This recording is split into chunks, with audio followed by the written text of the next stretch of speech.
G'day guys, and welcome back to the channel, and welcome back to episode 2 of the Aberdeen rebuild and the task to basically topple Celtic and Rangers off the Scottish pyramid and to try and bring what I consider to be the third, at the moment is classed as the third best club in Scotland, and I want to bring them up to the top. So, quick recap from last season.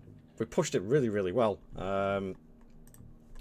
From last season, we have a look here. We didn't do too bad in our first season.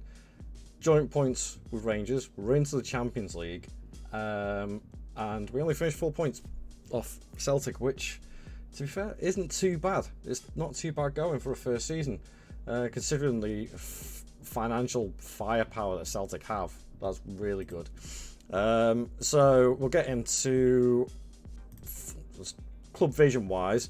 The board basically just want us to be as competitive as possible, which, yeah, it's fair enough. I think that's doable.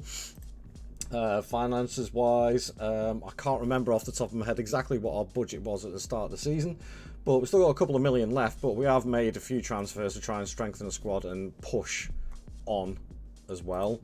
So we'll go into it. Let's have a look. Right, so players that we let go, Bakuna, he wanted to go. He wasn't going to renew his contract, and he wasn't going to get a work permit either, so off you go. A lot of loan players have gone out, a lot of my youngsters, just to give them first team experience more than anything else. But the biggest sale was Duck. He didn't want to renew his contract, so with a year left, I think it was, he was like, I don't really want to stick around. So I thought, you know what, I'll cash in. That ended up setting a transfer record for Aberdeen, which brought in a decent amount of money, which meant I could bring in a decent amount of players into the squad. So I'll start from the bottom. I got a couple of loan players in. First one, Madueke from Chelsea, which I thought was an absolutely brilliant signing. Jake Garrett from Blackburn, who's another one in the same mould as Adam Wharton, but just not quite as good, but he'll do for the Scottish League. James Balagizi, Liverpool got hold of him, and I don't actually know that much about him. He looks like he's got a bit of talent, so he could play shallow striker or out on wide, so he could play a couple of different positions. And then a couple of free transfers. MP, good squad option from the wing, because we had Scott Banks, I believe, last season. Was it Scott Banks? Yeah, it was. But obviously he was only on loan, so we had to go back to Crystal Palace. And then we also got in Shea Ojo, another winger who could play either side. I wanted more options on the wing, which, being in European football and cup competitions, I wanted a bigger squad as well. And then I needed a keeper. I wanted a better keeper. When I got Florian Muller from Germany for absolute bargain price of 275,000, for a keeper like that in the Scottish League, I thought, yeah, I'm onto a winner with that. I wanted another fullback, so I got Paul Jolly, a very happy sort of bloke. I know, poor joke. And this one, I'm hoping that this one is going to stick with us through the rest of the rebuild, because he has got some amount of physical talent. He's 24 now, so he should be coming up into his sort of peak career. Technically, yeah, he's a striker. He's not going to do anything else. But mentals wise and physical, especially the pace and acceleration, as a pressing forward, he's quick. So I'm hoping that he's going to stick around for the rest of the rebuild and give us a lot of goals. That's what I'm hoping anyway. And then our biggest signing was this chap, who I've never heard of before, but as an all-rounder and in the standard that the Scottish League is, I think he is one of the best midfielders. His mentals and physicals all around, or all of them in double figures. His technicals for a deep line playmaker, he's got great vision, passing, first touch, everything that you need. So I think he's going to, as I said, he's coming as an important player, and I think he's going to be crucial for us this season. So yeah, that's the transfers. Schedule-wise, again, it's been a busy one. Unfortunately, we got knocked out of the Champions League because we got an absolutely crappy draw we got Sporting from Portugal as our qualifier, and I was a little bit gutted at that, but we gave it a good shot, and we almost did it. But that also means that we just dropped down into the Europa League phase, no qualification. So I'm all right with that. I'm all right with that. League-wise, first game of the season, nice 4-0 win against Kilmarnock. Then a 4-0 away win at St Mirren. So I thought, yes, we're on to win. We even had a man sent off, and we still managed to bag another 3 goals, which is pretty good. But then we had Rangers and Hearts. Rangers at home, we lost 2-0. I was fuming at that one. I'm not happy with that at all. And then a 1-1 draw away at Hearts, I think is okay, to say the least. Which leaves us 4th in the league after 4 games, with 7 points on the board. We're already 5 points behind Celtic, so it's a bit of an uphill task already, because they've won 4, scored 20 goals. I don't know how other Scottish clubs are supposed to compete with that, and I think this is giving, in my opinion, it's harming Scottish football massively, in fact, because there is such a gulf in money, talent, and sort of the players that are actually playing in that league. All the best ones are just going to go to Celtic, and it just leaves every other team struggling. So I think if Scottish football is ever going to do something on the world stage and have teams competing in European football or in international football, which they're doing okay at the moment, granted, they really need to up the game in the Scottish League.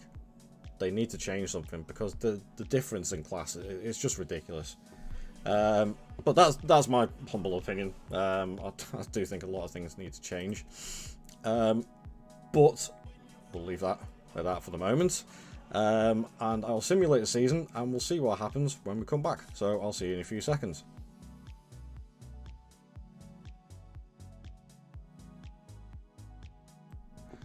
And there we have it, guys. We finished 3rd.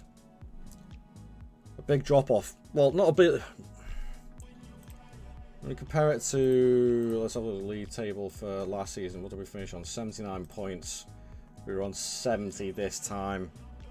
We did drop off a little bit, which, considering the squad additions that I brought in, is a little bit disappointing. But looks like it was just it was Celtic again. 106 goals. Come on.